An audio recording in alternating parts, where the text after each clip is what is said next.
எங்கள் சித்தி வீட்டில் பார்த்தீங்கன்னா ரொம்ப நாளாக ஒரு வாஷிங் மிஷின் பார்த்தீங்கன்னா வேலையை செய்யலை. சரி நான் விட்டுருவானா பார்த்தீங்கன்னா என்ன பண்ணேன்னா ஃபஸ்ட்டு பார்த்தீங்கன்னா 2 மோட்டரையும் செக் பண்ணேன்னு சொல்லிட்டு அந்த வாஷிங் மோட்டர் இருக்கு இல்லையா, அதை ஃபஸ்ட்டு பார்த்தீங்கன்னா செக் பண்ணேன். அது நல்லா தான் ஓடிச்சு. அதுக்கப்புறம் துணி காய போடுறதுக்கு ஒன்று பண்ணுவோமே, அதுவும் பார்த்தீங்கன்னா நல்லா தான் ஓடிச்சு. சரி வேறு என்னடா பிரச்சனைன்னு சொல்லிட்டு யோசித்தேன். சரி ஓகே, அந்த தண்ணி இருக்குது பார்த்தீங்களா, தண்ணி எடுத்து பார்த்தீங்கன்னா உள்ளே ஊற்றினேன். இப்போ பார்த்தீங்கன்னா அது உள்ளே எவ்வளோ அழுக்காக இருக்குது பார்த்தீங்களா. அந்த தண்ணி ஊற்றினே கீழே தண்ணி ஓடுது. என்னடா இது, ட்ரெயின் பட்டன் அமுத்தினா தான் பார்த்தீங்கன்னா இந்த மாதிரிலாம் தண்ணி ஊற்றணும். ஆனால் அது அமுத்தாமையே பார்த்தீங்கன்னா கீழே ஊற்றுது. சரி ஓகே, பார்த்தீங்கன்னா பின்னாடி தான் கழட்டி பார்த்தீங்கன்னா பார்க்கணும். நானும் பார்த்தீங்கன்னா ஒவ்வொரு ஸ்க்ரூவாக பார்த்தீங்கன்னா கழட்டிட்டேன். இப்போ என்ன பண்ணோன்னா அதை லைட்டாக கீழே இப்படி வலிச்சு பிடிச்சா பார்த்தீங்கன்னா வந்துடும். இப்போது உள்ளே என்ன இருக்குதுன்னு பார்த்தா அந்த ஸ்ப்ரிங் இருக்குது பார்த்தீங்களா, அந்த வழியாக தான் பார்த்தீங்கன்னா ஏதோ அடைச்சின்னு இருக்குது. ஏன்னா ஒயிட் கலரில் பார்த்தீங்கன்னா அது நல்லா கிளியராகவே தெரியுது. அந்த கருப்பு கலரு ஏதோ அழுக்கெல்லாம் மாட்டி நிற்குது.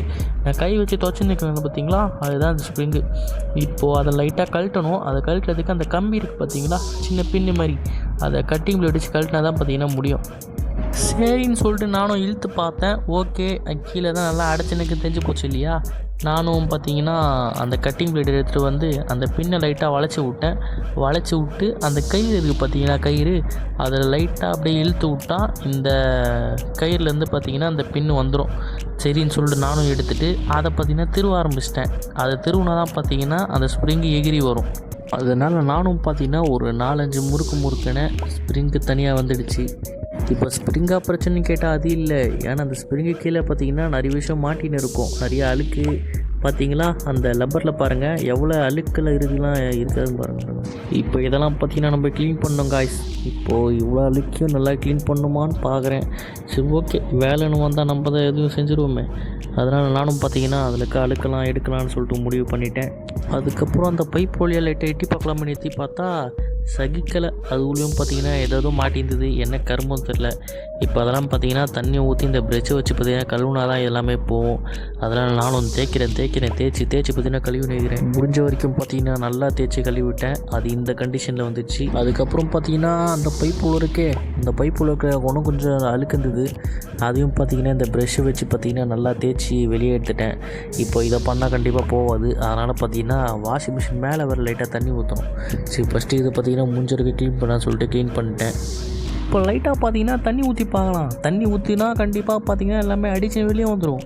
வெளியே வந்தால் பார்த்தீங்கன்னா பிரச்சனை இருக்காது. இப்போ நல்லா ஊற்றி பார்த்தீங்கன்னா எல்லாத்தையும் வெளியே வர விடுவோம்.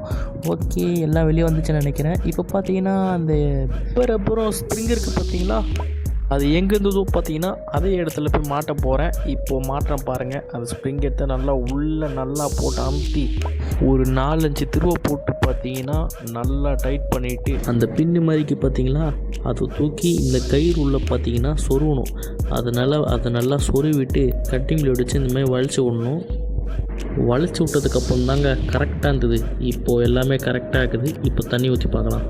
இந்த தண்ணியெல்லாம் ஊற்றும் போது தான் கவனித்தேன், என்னடா இது இவ்வளோ தண்ணி ஊற்றுறோம், ஆனால் வாஷிங் மிஷினில் இவ்வளோ அழுக்கு இருக்குது, இதெல்லாம் எப்படி க்ளீன் பண்ண போகணுன்னு நினச்சேன். சரி ஓகே, அதை அப்புறம் பார்த்துக்கலாம். இப்போ பார்த்தீங்கன்னா எல்லா தண்ணியும் ஊற்றிட்டேன். கீழே எதனா லீக் ஆகுதான்னு பார்த்தா ஒன்றும் லீக் ஆகலை. ஓகே, நம்ம பண்ணது கரெக்டாக முடிஞ்சிச்சு. இப்போ பார்த்தீங்கன்னா அந்த ஸ்விட்ச் இருக்குது பார்த்தீங்களா திருப்புற மாதிரி, அதில் பார்த்தீங்கன்னா ஸ்ட்ராங்லேருந்து ட்ரெயின் மூடில் பார்த்தீங்கன்னா போட்டேன். கரெக்டாக ஒர்க் ஆகுது. இந்த வீடியோ யூஸ் ஆச்சுன்னா மறக்காமல் அந்த லைக்கையும் சப்ஸ்கிரைப் பட்டனையும் பார்த்தீங்கன்னா தட்டி விட்டு போங்க. பாய்.